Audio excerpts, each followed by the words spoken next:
G'day guys and welcome back to the channel. I've got some fantastic news today. Lone Rider have just released their new Ranger tank bag and I've got my hands on the first one to hit Australia.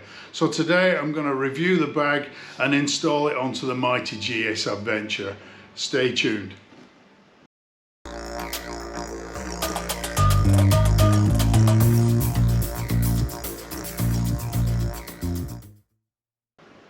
So here it is guys, the new Ranger tank bag from Lone Rider. Let's take a closer look at some of the features of the bag. Like the rest of Lone Rider's gear, the bag is designed for adventure riding. So obviously it's waterproof, dustproof and extremely rugged. It's made from Ipolon and features heavy duty waterproof zips to keep both the dust and the moisture out. The bag has two lids, an inner and an outer. The outer has a molly panel, as you can see there, so you can attach other gear onto it if you need to. It's held in place with a fidlock mechanism, so you can release that with one hand. You can actually release the entire lid from the bag if you don't need it. There's a Velcro piece at the front that just holds the front in place. So you can take that off, just have the lower inner lid, and the bag still remains waterproof. The inner lid has a smartphone sized top pocket. As you can see, my large Samsung with its quad lock case fits in there quite nicely. On the front of the bag there's an access port to charge up any devices that you might have in the bag. The inner lid also has a dust-proof zip which gives almost 360-degree access to the inner compartment, which is lined out in red, as you can see. So if we take a look inside the inner compartment, you can see that it comes with the straps to install it to your motorcycle. We'll set those aside for later, and it comes with a little gift bag from Lone Rider. Inside the compartment you can see that there is an inner liner which has pockets all the way around. It has an adjustable divider, so you can set this up however you want, and if you need more space in the bag you can actually completely remove this inner liner which is held in place with Velcro. Alright guys, let's install the bag on the bike. Okay guys, so the first thing you're going to need to do is open up the bag which contain the straps and the webbing harness. And what you're looking for is this one that has this sort of U shape. This goes around the steering column, or the headstock as I used to call them. What you'll need to do is take off one side to completely open up the straps. Then you can feed them around the headstock or steering column and then reattach everything. So let's go ahead and do that. So that's the buckle removed and the strap is now undone. And we'll also need to unclip the buckle, and then we'll take this to the steering column and feed it around the steering column.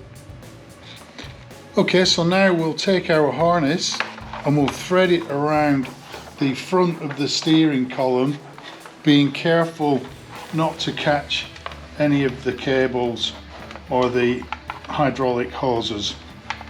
So that goes around the front of the steering column like so.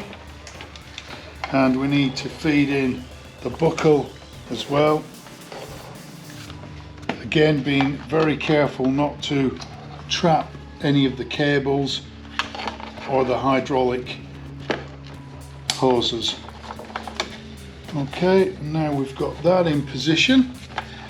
We snap together the buckles. I'll just swing that around so that you can see that. So there's the buckles connected. And then there's a little strap that you tighten up just to keep that nice and secure. So I've got that as tight as possible. And then the next thing we'll do is reinsert the webbing strap back through the stabilizing loop. Okay, so I've reinstalled the fidlock mechanism onto there, and there's also a little Velcro accessory which keeps the webbing strap nice and tidy. I'll set that aside and I'll tidy up all the straps later. The next thing we'll do is get the bag, sit it on the tank and connect the two fidlocks. Okay, so let's grab the tank bag, grab our front mounting harness, and if you haven't used fidlocks before, you'll soon figure out that they're magnetic, so you just hold them on top of the mechanism and they'll click into place. To release the fidlocks, as you probably saw when I showed you the lid earlier, you just push them sideways. Okay, the next thing we'll do is attach the rear frame straps. Okay, you'll need to find the two straps that secure the back of the tank bag to the frame. Each of these comes in two halves. You've got the lower half that goes on the frame and then the upper half which feeds through the cam buckle. So we'll grab the zip ties or cable ties and we'll secure this to the frame. Okay, so I've threaded the two cable zip ties through the tab, and next I'm going to feed that through the frame. It's pretty easy, but if you are struggling with access, you could remove the side panel if you wanted to. Once you've fed that through, secure in place, feed the next one through.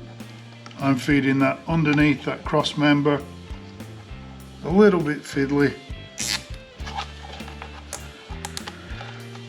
then pull that through, tighten up the straps and grab some cutters to cut off the excess.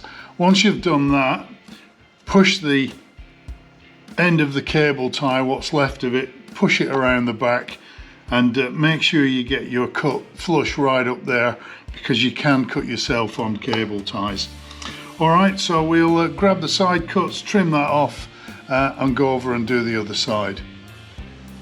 Okay, so the last thing we need to do is grab the upper part of the strap, drop it onto the fidlock so it locks into place, and then we'll feed it through the cam buckle.